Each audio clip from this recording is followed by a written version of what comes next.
ஆத்தங்கர மரமே சார் இப்படி கண்ணை மூட சொன்னாரு, அப்படியே எக்ஸ்பிரஷன் கொடுக்க சொன்னார். அப்ப கூட அந்த உணர்வு வரல. Have you felt safe?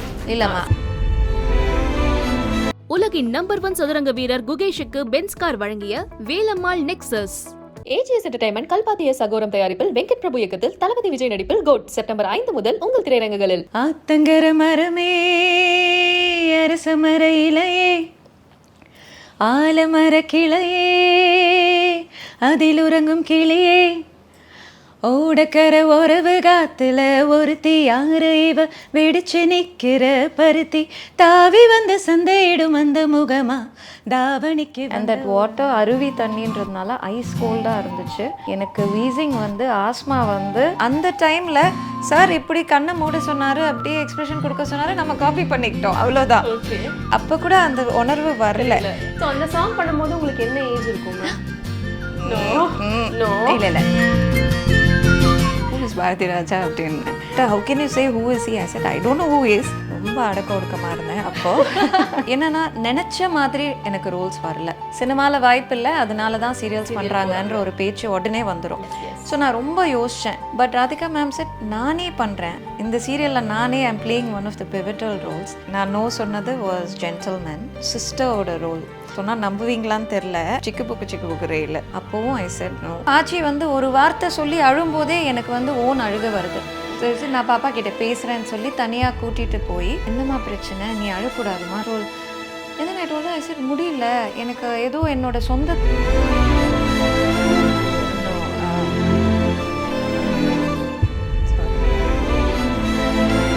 It was very difficult because அவங்க கூட ஐ திங்க் நான் அந்த காலகட்டத்தில் நிறைய ஆர்டிஸ்ட் இருந்தாங்க, அமேசிங்லி டேலண்டட் ஆர்டிஸ்ட். பட் எல்லாராலையும் முன்னுக்கு வர முடியல. நெப்போட்டிசம் இருந்தது. நான் எத்தனையோ படங்கள் பண்ணியிருக்கேன், I have not been paid full. Have you felt safe? இல்லைம்மா அந்த ப்ராப்ளமும் இருந்திருக்கு. You want to say yes or you want to say no. You say no, you don't get the project. என்னை ஒர்க்குக்காக கூப்பிடுங்க, அதுக்கு மேலே ஏதாவது எக்ஸ்பெக்ட் பண்ண. ஸோ எஸ், இன்னைக்கு நம்ம கூட இருக்கிறது அஸ்வினி நம்பியார் மேம். ஆனால் நான் இன்டர்வியூ ஸ்டார்ட் பண்ணுறதுக்கு முன்னாடி உங்களை 2 வரி பாட வச்சுட்டு தான் ஆரம்பிப்பேன். I know you are a good singer. So please உங்களோட அந்த ஆத்தங்கர மரமே ஒரு 2 லைன் உங்களால் கேட்டுட்டு இருக்க முடியுமா நான் பாடினா? Definitely ma'am. ஒரு கர்நாடிக் சிங்கர் பாடி யாரும் கேட்க மாட்டேன்னு சொல்கிறாங்க. ஆத்தங்கர மரமே அரசமர இலையே ஆலமர கிளையே அதில் உறங்கும் கிளியே ஓடக்கர உறவு காத்துல ஒருத்தி யாரு இவ வெடிச்சு நிக்கிற பருத்தி தாவி வந்து சந்தையிடும் அந்த முகமா தாவணிக்கு வந்த ஒரு நந்தவனமா உள்ள சொந்தம் என்ன விட்டு போகாது அட ஓட தண்ணி உப்பு தண்ணி ஆகாது ஆத்தங்கர மரமே அரசமர இலையே ஆலமர கிளையே அதில் உறங்கும் கிளியே. So sweet, so sweet. நீங்க செம்மையா அந்த பாட்டுல வந்து ஆக்ட் பண்ணிருப்பீங்க, டான்ஸ் பண்ணிருப்பீங்க, இவ்வளோ கியூட்டா பாடியே காமிச்சிட்டீங்க. So sweet. And ma'am 30 years ஆச்சு மேம். இப்போ இருக்க ஜென்ரேஷன் லவ்வர்ஸ் கூட அந்த சாங்கை போட்டு வைப் பண்றாங்க. ஒரு கல்யாணத்துக்கு அந்த பாட்டை போட்டு அந்த மாமா வரதை எதிர்பார்த்து அந்த மாதிரி எல்லாம் இன்னுமே நிறைய என்ஜாய் பண்றாங்க அந்த சாங்கை. ஸோ யோர் எக்ஸ்பீரியன்ஸ் ஃபர்ஸ்ட் அந்த சாங்கோட ஷூட்டிங் அப்போ எப்படி இருந்ததுன்றதெல்லாம் பேசிடலாம். யூஸ்வலாக சாங்ஸ் வந்து டான்ஸ் மாஸ்டர்ஸ் கோரியோகிராஃப் பண்ணி இந்த காலகட்டத்தில் எஸ்பெஷலி அது அப்படி தான் போயிட்டுருக்கு. பட் அப்போல்லாம் வந்து இந்த மாதிரி songs it was more of emotions and expressions and all that. அந்த மேல் அண்ட் ஃபீமேல் லீடோட ஸோ சார் தான் நடிச்சு காட்டுவார். எனக்கு இன்னை வரைக்குமே வந்து சார் நான் எப்படி நடக்கணும், நான் எப்படி வெக்கத்தோடு பார்க்கணும், நான் எப்படி மேலே பார்க்கணும், எப்படி கீழே வெக்கத்தோடு நான் குனிஞ்சு தலையை குனியணும், எல்லாமே அவர் சொல்லி கொடுத்து தான் நான் பண்ணேன். கடைசி சாங்கோட கடைசி, ஏன்னா அதுதான் எனக்கு மெயினாக ஞாபகம் இருக்குது. அது ஃபஸ்ட்டு ஷூட் பண்ணிட்டோம். சாங்கோட கடைசி ஷாட்டில் வந்து அந்த ஃபீல்ட்ஸில் வந்து நானும் விக்னேஷும் இப்படி நடந்து வந்துட்டுருப்போம். அவர் பாடுவார், நான் பாடுவேன், இப்படியே நடந்து வருவோம். கடைசியில் அந்த சாங் முடியும் போது ஸ்டாப் பிளாக்ல 2 வயசானவங்க அந்த இதில் இருந்து சுகர் கேன் ஃபீல்டு ஒரு அந்த ஃபீல்ட்லேருந்து அப்படியே மேலே வருவாங்க. அந்த ஸ்டாப் பிளாக்ல வந்து நாங்கள் வந்து அப்படியே மறைஞ்சு போயிடுவோம். ஸோ இன்னும் ஞாபகம் இருக்குது, அது நடந்து வரும்போது அவர் சொன்ன மாதிரி நடந்து வந்தேன். நான் நினச்சிட்டு நடந்து வந்துட்டுருந்தேன். நீ சார் என்ன பண்ணுற நீ? சார் இல்லை சார் நீங்கள் சொன்ன மாதிரி தானே சார் நடந்தேன். நீ என்ன பாட்டுக்கு நடந்து வர? சார் இல்லை சார் பாட்டுக்கு தானே சார் நடந்து வரணும். இல்லை நீ நடந்து வரணும், பாட்டு பின்னால் ப்ளே பண்ணும். It shouldn't match. ஓகே. நம்ம வந்து ஒரு ரிஹர்ஸ்டாக அதுக்கு தெரியக்கூடாதுன்றதுக்காக I still remember I did so many takes for that one shot because he wanted me to not sync with the song. and அதே மாதிரி அந்த வெக்கத்தோட அந்த நளினத்தோட நான் எப்படி நடந்து வரணும்னு அவரு காமிச்சு அவர் எப்படி பண்ணாரோ அதை செஞ்சு அது ஒரு சின்ன ஷார்ட் இவ்வளோ ஒரு ஆழமாக அவர் வந்து இது பண்ணியிருக்காருன்னா you can imagine how the rest of the song would have gone. அதே மாதிரி I think there's the second சரணம் ஃபுல்லாக தண்ணியில் அந்த பம்ப் செட்டில் இட்ஸ் இது வாட்டர் ஃபால் ஆக்சுவலி. ஸோ அங்கே வந்து ஷூட் பண்ணும்போது the water was like I was in a white sari and Vignesh also will be in a white veshti and சட்டை. அது பார்க்குறதுக்கு ஒரு ஃபியூ செகண்ட்ஸில் உங்களுக்கு நீங்கள் பார்த்து முடிச்சிருப்பீங்க. பட் அந்த சீக்வன்ஸ் மட்டும் we shot 2 full days and that water அருவி தண்ணின்றதுனால ஐஸ் கோல்டாக இருந்துச்சு. எனக்கு வீசிங் வந்து ஆஸ்மா வந்து அதையும் வச்சு ஒர்க் பண்ணி தான் அந்த song. So these are those unforgettable memories and even though it is 31 years மறக்க முடியாத சில மெமரிஸ் கண்டிப்பாக. ஸோ வந்து அந்த ஒரு ஷாட்டுக்கு மட்டும் 2 நாள் ஆச்சு. அப்போ மொத்த பாட்டு எடுக்க எவ்வளோ நாள் ஆச்சு மேம்? இருக்கும் ஒரு ஐ திங்க் 5 days ஆச்சு. பட் அந்த பர்டிகுலர் சீக்வன்ஸ் அந்த தண்ணியில் இருக்கிற சீக்வன்ஸ் எடுக்கிறதுக்கு 2 days ஆச்சு. அதுவும் 6 மணிக்கு மேலே ஷூட் பண்ணவும் முடியாது. அந்த தண்ணி ஐஸ் கோல்டாக வேறு இருக்கும். அதில் வேறு இறங்கின உடனே எனக்கும் விக்னேஷ்க்கும் கம்ப்ளீட்டாக நடுங்கிடுச்சு. ஐ காட் லிட்ரலி ஆஸ்மா வந்து பட் இருந்தோம் இல்லை அதை முடிச்சு கொடுத்தே ஆகணுண்டு. ஸோ ஒரு அழகான மெமரி ஃபார் ஷுவர். ஸோ நீங்கள் 2 பேருமே உங்களோட கெரியரை ஸ்டார்ட் பண்ண அந்த ஒரு டைம் தமிழ் இண்டஸ்ட்ரியில் அப்போ வந்துட்டு அந்த சாங் வந்து ஒரு ரொமான்டிக் சாங். யாருக்கு வந்து ரொமான்ஸ் பண்ண கஷ்டமாக இருந்துச்சு? that song is completely about a pure love song. அப்படியே எக்ஸ்பெக்ட் பண்ணி யோசிக்கிறேன் நீங்க. I'm trying to recollect it. So Bharathiraja sir வந்து யார்கிட்ட அதிகம் இது ஒரு ரொமான்ஸ் சாங் காதல் பாட்டு காதலோட பாருங்கன்னு அதிகம் யார்கிட்ட சொன்னது? I would say Vignesh. Because ஏன்னா எனக்கு டான்ஸ் தெரிஞ்சதுனால எக்ஸ்பிரஷன் வைஸ் வந்து I think I was catching on a little bit fast. In fact அந்த சாங்லேயே அகெயின் அந்த தண்ணியில் இருக்கிற சீக்வன்ஸில் வந்து சில ஷார்ட்ஸ் எல்லாம் வந்து அது வந்து ரொமான்ஸ் சம்மந்தப்பட்டதுன்றதே வந்து நான் ரொம்ப நாள் கழித்து தான் நான் உணர்ந்தேன். அந்த டைமில் சார் இப்படி கண்ணை மூட சொன்னார், அப்படியே எக்ஸ்பிரஷன் கொடுக்க சொன்னார், நம்ம காப்பி பண்ணிக்கிட்டோம், அவ்வளோதான். அப்போ கூட அந்த உணர்வு வரல. அண்ட் ஒரு செட்டில் எத்தனை பேர் இருக்காங்க who are looking at you acting. You can't really romance anyone at that point of time. So it's just work. But Vignesh was very shy. ரொம்ப ஷை அப்போவே. அண்ட் அவர் பேசவே மாட்டார். அண்ட் சார் முன்னால் உட்காரக்கூட மாட்டார் அப்போல்லாம். ஸோ பயங்கர மரியாதை சார் மேலே எல்லாம் அந்த கேமராமேன் சார் மேலே எல்லாருமே. ஸோ அவர் ரொம்ப ஷையாக இருந்தார். கொஞ்சம் ரொமான்ஸ் பண்ண கொஞ்சம் கஷ்டப்பட்டார். அது இன்னும் ஞாபகம் இருக்குது எனக்கு. சம்டைம்ஸ் சார் கத்துவார் பட் ஆப்வியஸ்லி அந்த கத்துறது வந்து was for the song to turn out in the best possible way. And அதை தான் நீங்கள் எல்லோரும் பார்த்துட்ருக்கீங்க. ஸோ அப்படி சொன்னால் I think I was better then Vignesh. So அந்த சாங் பண்ணும்போது உங்களுக்கு என்ன ஏஜ் இருக்கும் மேம்? No. இல்ல. See, nothing to hide. I entered the movies when I was doing my SSLC. Okay. So this was 1.5 years after I entered movies. So you can do the math.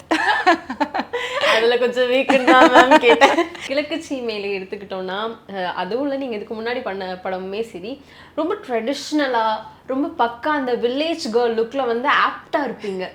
அழகாக வந்து பாவாடை தாவணி போட்டு ஜடையெல்லாம் மடித்து கட்டிட்டு ரொம்ப அப்படி ஆப்டாக இருப்பீங்க. மை டவுட் இஸ் நீங்கள் வந்து அந்த டைமில் ட்ரெடிஷ்னலான கேர்ள் தானா இல்லை வந்துட்டு அதெல்லாம் உங்களுக்கு புதுசாக இருந்ததா அந்த வில்லேஜ் கேர்ளுக்கு அடாப்ட் ஆகிக்க? ரொம்ப அடக்க ஒடுக்கமாக இருந்தேன் அப்போது. ஸோ ரொம்ப லைக் வெரி ஹோம்லி. ரொம்ப திருப்பி யார்கிட்டே பேச மாட்டேன். வாயில் 4 வார்த்தையே வராது அப்போல்லாம். முத்து கொட்டுற மாதிரி தான் வார்த்தை வரும். I was very studious. So எனக்கு சாரோட படங்கள் பண்ணும்போது it was like reliving my childhood. It was like reliving my holidays in Kerala. But it was just that இது வந்து தமிழ்நாட்டில் போய் லைக் பொள்ளாச்சி, தேனி, அம்பாசமுத்திரம் இந்த மாதிரி இடங்களில் போய் ஷூட் பண்ணுற மாதிரி இருந்தது. ஏன்னா அப்போவுமே நான் ரெட்டை ஜடை போட்டு தான் வீட்டில் உட்காந்துருப்பேன். ஸோ இது வந்து ஒன்றும் பெருசாக தெரியல. பட் அஃப்கோர்ஸ் அந்த if I can say so, பட்டிக்காடுன்னு அது வந்து was new to me. Like அந்த பட்டிக்காடான ஒரு கேரக்டர் தான் I played, especially கிழக்கு சீமையில இதில் புதுநில புதுநாட்டில் வந்து சிட்டியில் படித்து வந்த பொண்ணாக தான் பண்ணேன். So that was okay. But கிழக்கு சீமையிலே பேச்சின்ற கேரக்டர் வந்து was a typical village girl. அது கஷ்டமாக ஒன்றும் தெரியல. But yeah, it was an experience. Right. So தமிழில் எந்த அளவுக்கு நீங்கள் அந்த டைமில் ஃபேமஸாக இருந்தீங்களோ மலையாளம்லேயும் போயிட்டு பெரிய ஸ்டார்ஸ் எல்லாருக்கூடையுமே கம்பைன் பண்ணி நடிச்சுட்டு இருந்தீங்க. ஸோ அங்கே போன எக்ஸ்பீரியன்ஸ் பற்றி சொல்லுங்கள். அங்கே நிறைய ஸ்டார்ஸ் கூட நீங்கள் ஒர்க் பண்ணியிருக்கீங்க, மம்முட்டி சார். ஸோ இந்த மாதிரி நிறைய ஸ்டார்ஸ் கூட அந்த ஆப்பர்ச்சுனிட்டிஸ்லாம் எப்படி அடுத்தடுத்து உங்களுக்கு லைன் அப் ஆச்சு? எனக்கு 93 was one of my best years in my career. அப்போது I was in the industry from 1990 all the way till 2001. அதுக்கப்புறம் தான் கல்யாணம் பண்ணி I settled down in Singapore.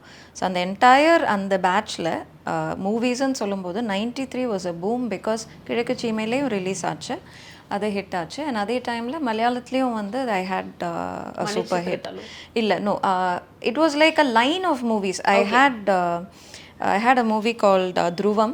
அதில் வந்து மம்முட்டி சார் அண்ட் அதில் வந்து ஜெயராமும் விக்ரம்க்கும் 2 பேருக்கும் ஜோடியாக நான் பண்ணேன். ஸோ அது சூப்பர் ஹிட் ஆகிடுச்சு. அந்த படம் ஹிட் ஆன உடனே தான் எனக்கு Manichitrathazhu, which is the Chandramukhi of நம்ம தமிழ் சந்திரமுகியோட original version, which is got rereleased ஒரு ஃபியூ டேஸ் பேக். ஸோ என்ன ஆகிடுச்சு, அங்கே ஒரு ரவுண்ட் வந்துட்டு அது எல்லாத்தையும் முடிச்சுட்டு ப்ராப்ளி லைக் ஒரு 1 or 2 years I was very busy there. By the time I wanted to refocus on Tamil, it was a little late. Because அதுக்குள்ளே கிழக்கு சீமையிலே ரிலீஸ் ஆகி அது நல்லா ஓடி அதோட அந்த இனிஷியல் பஸ் வந்து கொஞ்சம் டல் ஆயிடுச்சு ஆப்வியஸ்லி. ஸோ அதனால I was not able to pick up from where I left off. So I felt like எனக்கு ஆப்பர்ச்சுனிட்டிஸ் அவ்வளோவா வராத ஒரு ஃபீலிங் எனக்கு கான்ஸ்டண்ட்டாக இருந்தது. ஓ மேபி நான் அந்த வாய்ப்புகளை விட்டுட்டேனான்னு தெரியல. I did Balu Mahendra sir's Raman Abdullah, which was a beautiful learning experience. I just did it because it was him. I couldn't say no. அது போக வந்து I did விஜயகாந்த் சாரோட சிஸ்டரா கல்லழகர் பண்ணேன். அப்புறம் மாதவன் கூட என்ன விலைன்ற ஒரு படம் பண்ணேன். ஸோ என்னென்னா நினச்ச மாதிரி எனக்கு ரோல்ஸ் வரல. அப்படி இருந்த காலகட்டத்தில் தான் 96ல் Radhika ma'am call me to the office and she said, நான் வந்து I'm starting a new production house, we've named it Radan, and we're doing a project. Shri Priya ma'am, the actress Shri Priya, avanga direct பண்ற மாதிரி இருந்தது. 13 episodes. I want you to play the lead. I'm also doing the lead, but there will be a co-lead. Okay. Then I was like, அந்த காலகட்டத்தில் வந்து சினிமாவில் பண்ணிட்டு டிவிக்கு போனால் the first thing people will say, இப்போ அப்படி இல்லை, பட் ஐம் ஜஸ்ட் அதை டிஸ்க்ளைமர் போட்டுறேன். பட் அப்போ வந்து சினிமாவில் வாய்ப்பு இல்லை, அதனால தான் சீரியல்ஸ் பண்ணுறாங்கன்ற ஒரு பேச்சு உடனே வந்துடும். ஸோ நான் ரொம்ப யோசித்தேன், ஏன்னா அப்போ I was still hoping that படத்தில் இன்னும் பண்ணணும். பட் ராதிகா மேம் செட், நானே பண்ணுறேன் இந்த சீரியலில், நானே I'm playing one of the pivotal roles. So why you thinking so much, and this is my project and this my first project and I would like you to be on board.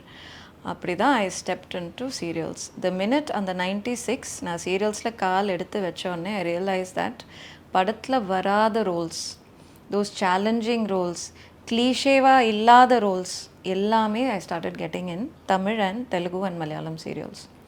And that's when my journey continued with more of serials from 96 to 2001 until I got married.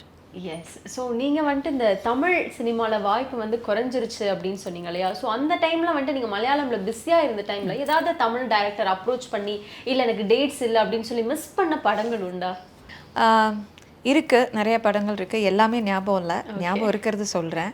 So one of my biggest regrets நான் no சொன்னது was gentleman.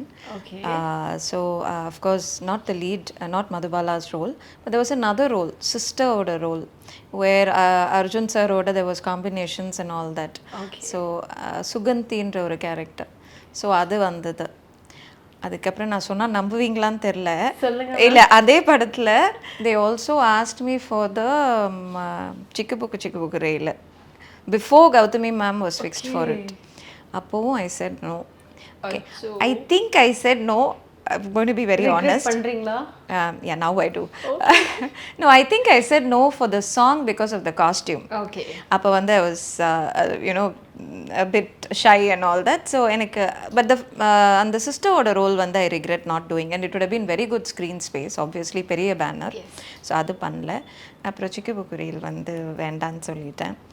I have had offers from Parthiban sir's movies. Okay. Again, I can't remember the movie exactly. Other I had to say no. Bhagiraj sir oda movie la irundom I had offers. So இது எல்லாமே because of Malayalam I had to say no. எல்லாமே அதே டைம்ல அந்த 93, 94, 95 அந்த டைப்ஸில் வந்த படங்கள் மலையாளத்தில் நல்லா அதை சொல்லுவாங்கள்ல கொடிக்கட்டி பறக்கிற டைம் வந்து டைமே இல்லாமல் ஒர்க் பண்ணிகிட்டு இருந்தேன். So I was like okay work is there, so let me concentrate on that. So அதெல்லாம் முடிச்சுட்டு இங்கே வரும்போது it was a little bit late. That's what I feel. That's my analysis. இப்போ கரண்டா நீங்க சீரியல்ஸ்ல வர்க் பண்ணிட்டு இருக்கீங்க இல்லையா ma'am? I was waiting for my daughter to grow up. I have a daughter. Okay. So and the security and the support அவளுக்கு எப்போவுமே இருக்கணும்.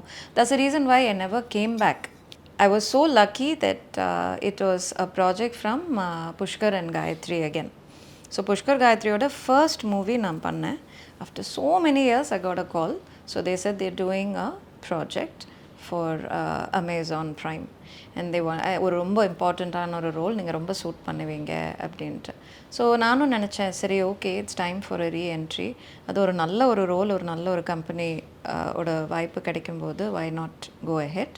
So அப்படி தான் I started working. So yes நீங்கள் இவ்வளோ வருஷ ஜேர்னியில் வந்துட்டு நீங்கள் ஏதாவது ஒரு ஷார்ட் நடிக்கும் போது இல்லை இதனால் முடியாது ஆர் எல்ஸ் வந்துட்டு பயங்கர டிஃபிகல்ட்டாக இருக்குது இந்த மாதிரி ஃபீல் பண்ணியிருக்கீங்களா?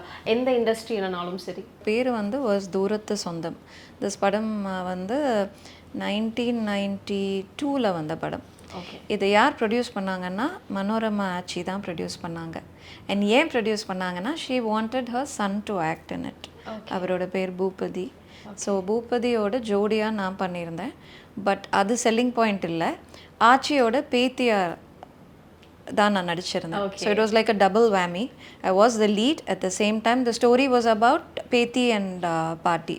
And it was supposed to have been a full take. They didn't want to break. Okay. So very unusual அந்த காலகட்டத்தில் வந்து இந்த ஃபுல் டேக்ஸ் பண்ணுறது. ஏன்னா கட் பண்ணி தான் எடுப்பாங்க. பட் அந்த ஃப்ளோ போயிடக்கூடாது. ஆச்சியோட அந்த ரெண்டு பேரோட அந்த யூனோ தட் எமோஷன் அந்த அஜிடேஷன் மிஸ் ஆகிடக்கூடாதுன்ட்டு they decided to do a full take. Okay. And Achi started off, she'll start shouting at me. நானும் வந்து திருப்பி கத்துவேன். ஒரு சர்டன் ஸ்டேஜில் ஆச்சி வந்து எமோஷனல் ஆவாங்க. நான் எமோஷனல் ஆகக்கூடாது. நான் வந்து I have to stay angry. And then after that suddenly நானும் வந்து ரெஸ்பாண்ட் பண்ணி எமோஷனல் ஆகி ஆச்சி எமோஷனல் ஆகிறது பார்த்துட்டு இட் வாஸ் ஸோ நேச்சுரல். ஏதோ சொந்த ஒரு பார்ட்டி வந்து அங்கே வந்து எமோஷனல் ஆகி பிரேக் டவுன் ஆகி என்னால் வந்து என் டியர்ஸை கண்ட்ரோலே பண்ண முடியல. So I started tearing.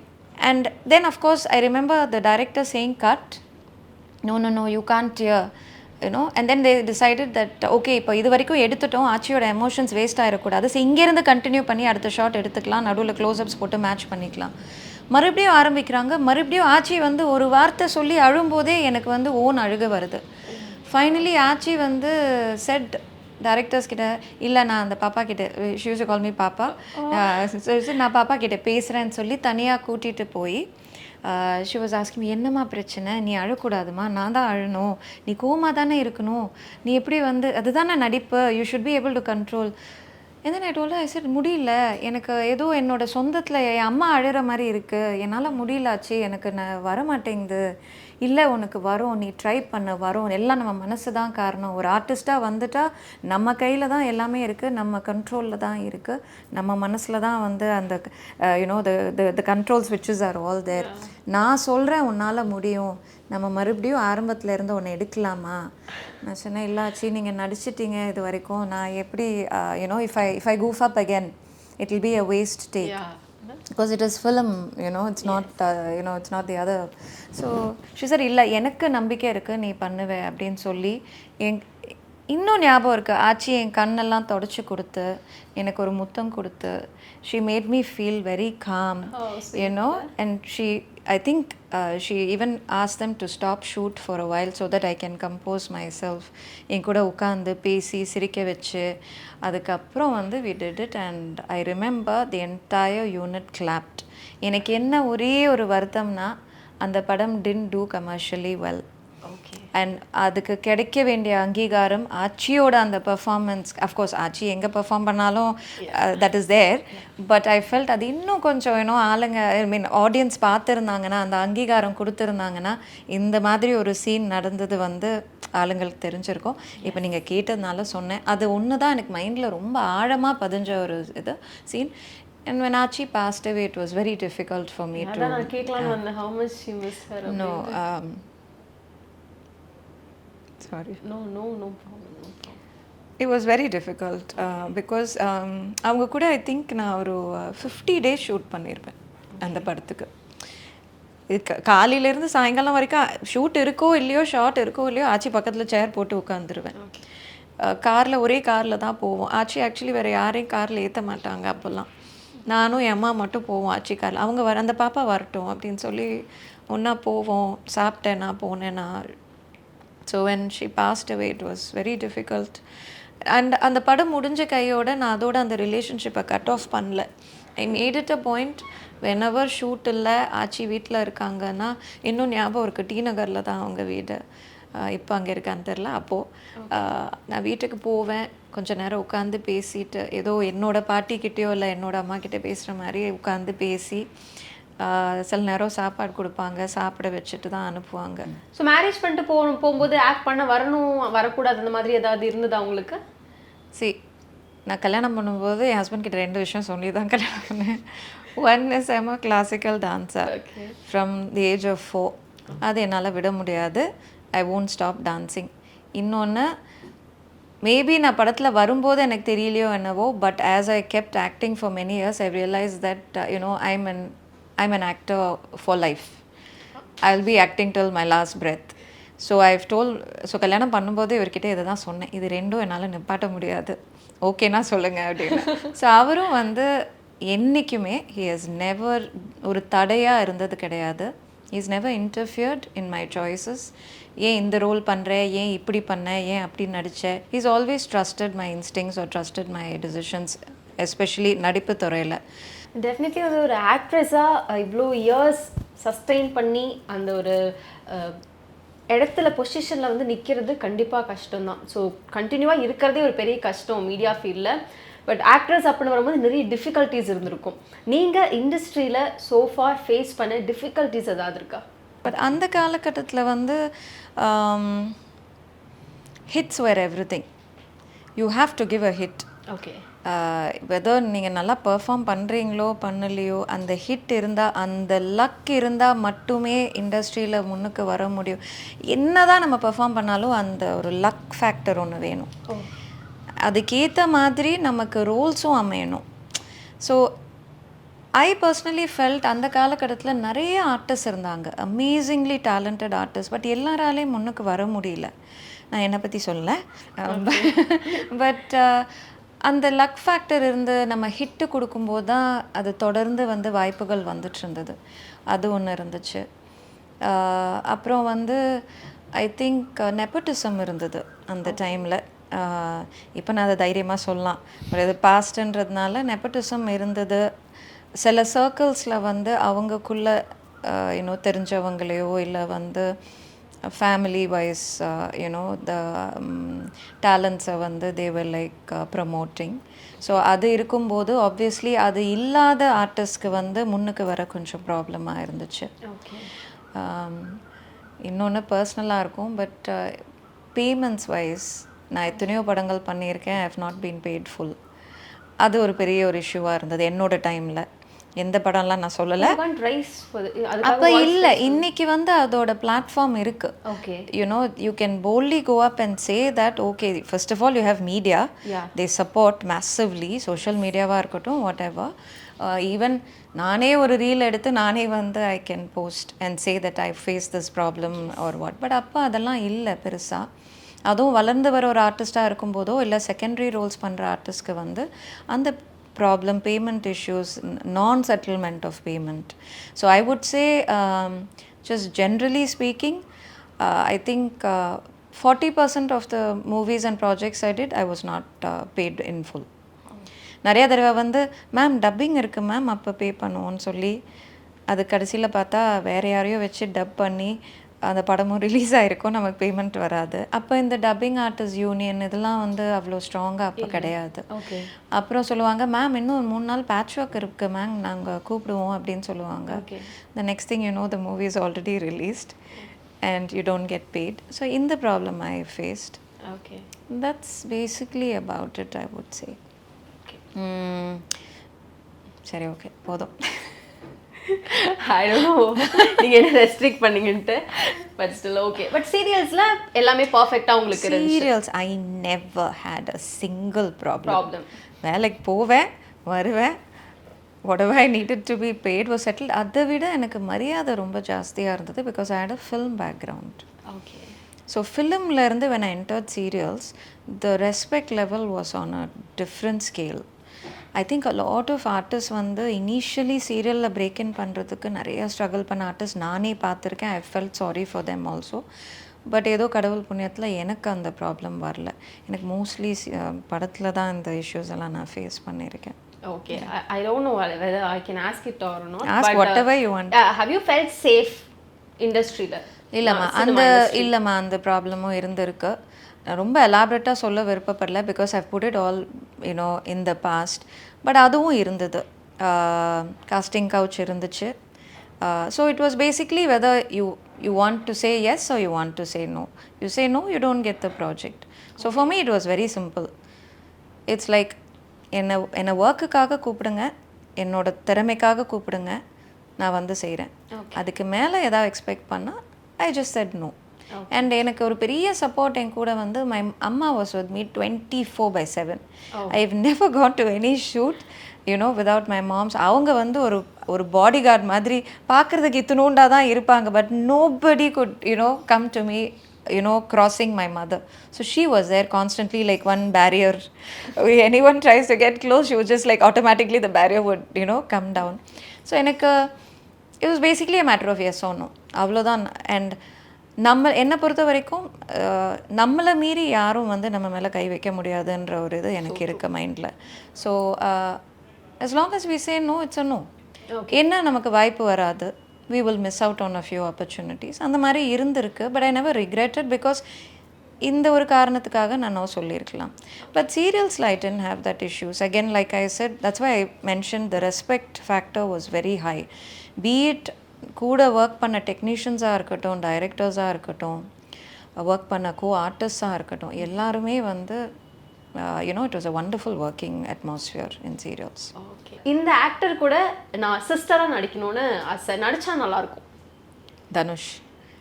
I'm a mad fan of Dhanush. I mean, I find him a really, really fine actor. And இப்போ ரீசெண்டாக கூட ஒரு படம் பார்த்தேன். So as a director also நான் அந்த பரிமாணத்தையும் பார்த்துருக்கேன். So I think I keep stalking Dhanush on social media and everything because I love seeing him work behind the scenes. I find him very intense. On screen intense-ஆ இருக்காரு. And off screen as a director I find some of the shots that they have publicized very intense. I would love to work with Dhanush. And obviously I can only work as a sister. I think I'm too young to play his mom. I don't know. But yeah. கண்டிப்பா Dhanush. Okay. இந்த actor கூட படத்துல ஏதாவது ஒரு scene நடிச்சிட்டா போதும், எனக்கு அது போதும் அந்த மாதிரி ஏதாவது ஒரு சீன் ஸ்கிரீன் ஸ்பேஸ் ஷேர் பண்ணா போதும். ரெண்டு பேர் இருக்காங்க. ஓகே, ரெண்டு பேர் யாரு? I want to do one scene with Rajini sir and one scene with Kamal sir.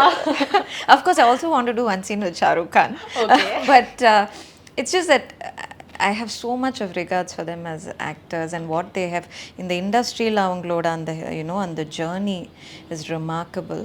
So even that one scene I'll be very happy I think to do with them. Yeah, okay. For sure.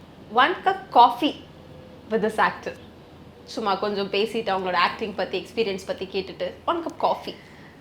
Now it would be Vikram because Vikram and me go way back. நாங்கள் வந்து மலையாள படத்தில் வந்து துருவம்ன்ற படத்தில் 93 ஜோடியாக பண்ணியிருந்தோம். And it kick started a beautiful friendship.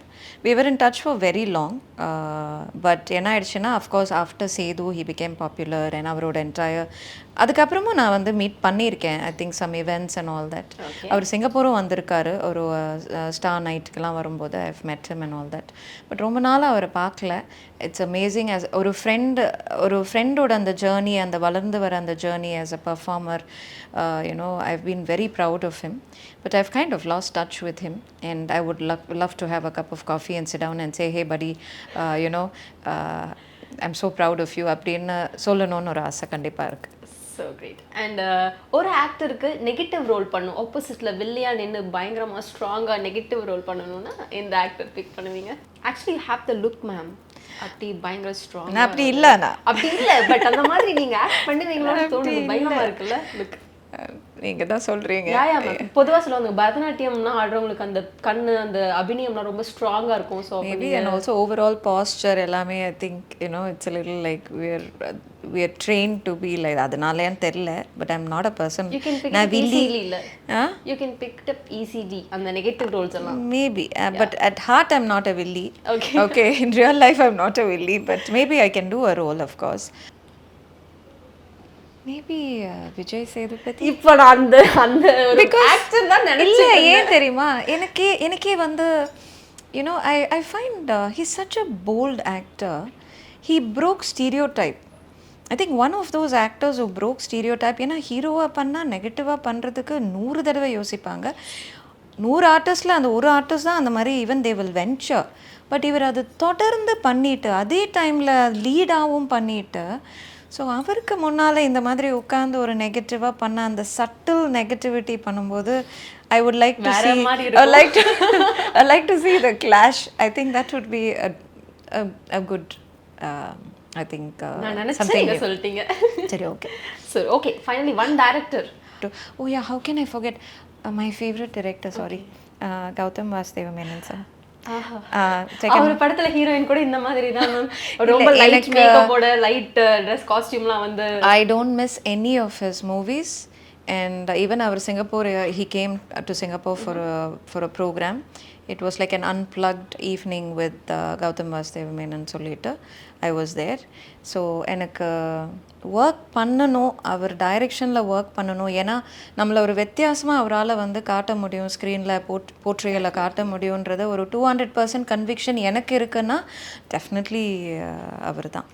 So hopefully all these dreams come true. Definitely அவங்களோட upcoming series வந்துட்டு அந்த ஒரு ரீஎன்ட்ரி நல்ல ரீஎன்ட்ரியாக பயங்கரமான ரீஎன்ட்ரியாக இருக்க வாழ்த்துக்கள். All the very best for all your future projects. Thank you. உலகின் நம்பர் 1 சதுரங்க வீரர் குகேஷுக்கு பென்ஸ் கார் வழங்கிய வேலம்மாள் நெக்ஸஸ். ஏஜிஎஸ் என்டர்டைன்மெண்ட் கல்பாத்திய சகோரம் தயாரிப்பில் வெங்கட் பிரபு இயக்கத்தில் தளபதி விஜய் நடிப்பில் கோட் செப்டம்பர் 5 முதல் உங்கள் திரையரங்குகளில்.